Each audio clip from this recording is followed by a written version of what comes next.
Sir जय हिंद। Group captain UK Devnath sir, जय हिंद। बहुत बहुत शुक्रिया समय देने के लिए। Thank you sir. जय हिंद राजेश।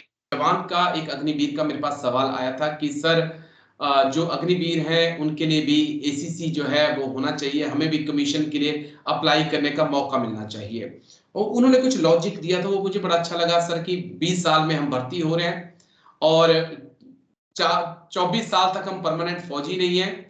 और जो अग्निवीर को अप्लाई करने की आखिरी मतलब यह है वो 27 साल एज लिमिट है।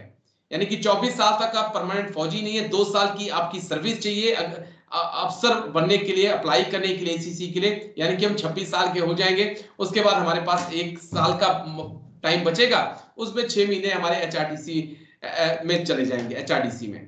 तो किस प्रकार से देख रहे हैं सर, क्या इन बच्चों को मौका दिया जा सकता है और ये जरूरी भी होगा? राजेश, बहुत ही बेहतरीन सजेशन है। ये मामला जो है भारत सरकार के पास पक्का जाएगा कि अग्निवीर जो हैं उनकी 5वें साल में जब भर्ती हो तो उनको तुरंत कुछ एज का कंसेशन दिया जाए ताकि वो एसीसी में अप्लाई कर सकें। लेकिन मैं अग्निवीर भाइयों को ये बताना चाहता हूँ आपके चैनल के मातहत कि आप इंतजार मत कीजिए। देखिए, सारे फौजियों को कोई भी हो, चाहे वर्दीधारी भी हो, आप इंडियन आर्मी, नेवी, एयरफोर्स में कमीशन के लिए कभी भी अप्लाई कर सकते हैं। जिस दिन आप ट्रेनिंग सेंटर में ट्रेनिंग के लिए रिपोर्ट करते हैं, जी। आप आईएमए, एयरफोर्स एकेडमी और नेवल एकेडमी के लिए अप्लाई कर सकते हैं। इसी तरह से पासिंग आउट परेड जिस दिन आपकी अग्निवीर के हिसाब से हुई, मेरे अग्निवीर भाइयों को पता होना चाहिए कि अगले दिन से ही आप आर्मी, नेवी, एयरफोर्स में यानी आईएमए, एयरफोर्स एकेडमी और नेवल एकेडमी के लिए अप्लाई कर सकते हो। सीडीएस बोलते हैं। लेकिन उनको नहीं भेजा जा रहा है एसी। ये जो बच्चे जा रहे हैं ना सर अग्निवीर के, इनको एसीसी के लिए नहीं आगे रिकमेंड किया जा रहा है कि भाई आप जाइए, पढ़ाई करिए और ऑफिसर्स के लिए आप तैयारी करिए। ऐतराज यहाँ पे आ रहा है क्योंकि उसके लिए परमानेंट फौजी चाहिए कि आप पहले फौजी बन जाइए, फौजी बनेंगे जाके 24 साल में। तो ये एक समस्या आ रही है सर। हाँ राजेश, जो अग्निवीर जो 100 में से 25 रख लिए जाएंगे, उनको तो डेफिनेटली एसीसी का मौका मिलेगा। शायद कुछ एज की भी एक्सटेंशन मिल जाए, रियायत मिल जाए। लेकिन जो अग्निवीर 100 में से 75 छोड़ दिए जाएंगे, उनको एसीसी का ये मैं लिख के दे सकता हूं कि जी। भाई कुछ भी हो जाए, भारत सरकार यह नहीं मानेगी कि जो अग्निवीर रिलीज कर दिए गए हैं उनको एसीसी का मौका दिया जाए।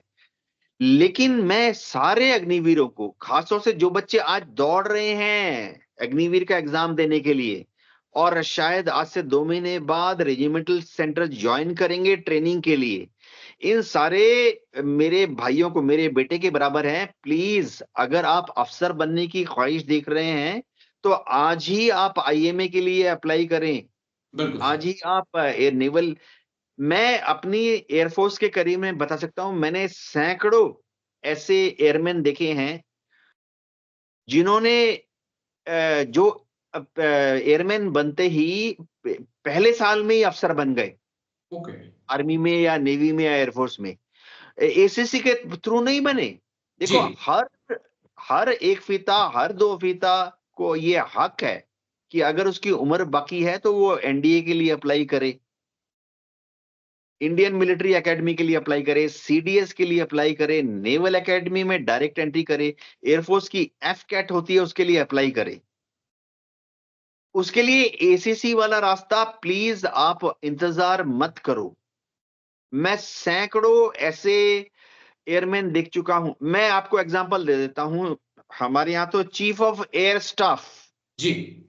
एक्स एयरमैन रह चुके हैं। ओके। वो एयरफोर्स में 2 साल तक एयरमैन थे। 2 साल के बाद उन्होंने अप्लाई किया, कमीशनिंग ली उन्होंने एयरफोर्स में, पायलट बने, फाइटर पायलट बने और finally chief of air staff बनकर रिटायर हुए। एयरमैन थे, उन्होंने बकायदा as an LAC, as an AC, हम बोलते हैं एयरक्राफ्ट मैन जैसे सिपाही, या जी। एलएस लीडिंग एयरक्राफ्ट मैन जैसे कि सीनियर सिपाही, उन्होंने काम ओके। किया।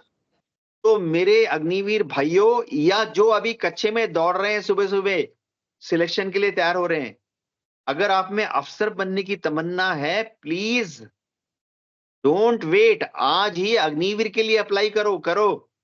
लेकिन आज ही आप एनडीए के लिए, आईएमए के लिए, एयरफोर्स एकेडमी के लिए, एफकेट के लिए, सीडीएस के लिए अप्लाई करो जी।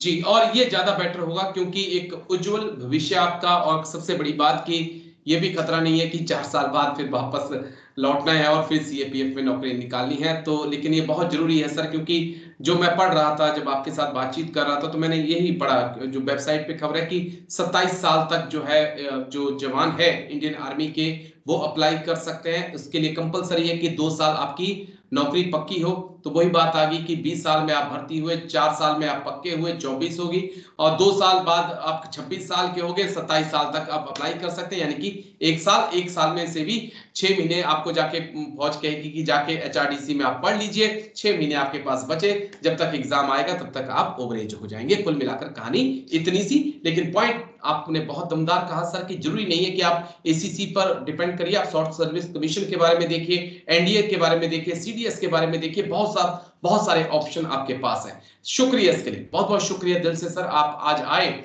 और इस मुद्दे पर इतने अच्छी से आपने मेरे को और मेरे दर्शकों को जानकारी दी। थैंक यू सर, जय हिंद। Thank you sir. जय हिंद राजेश।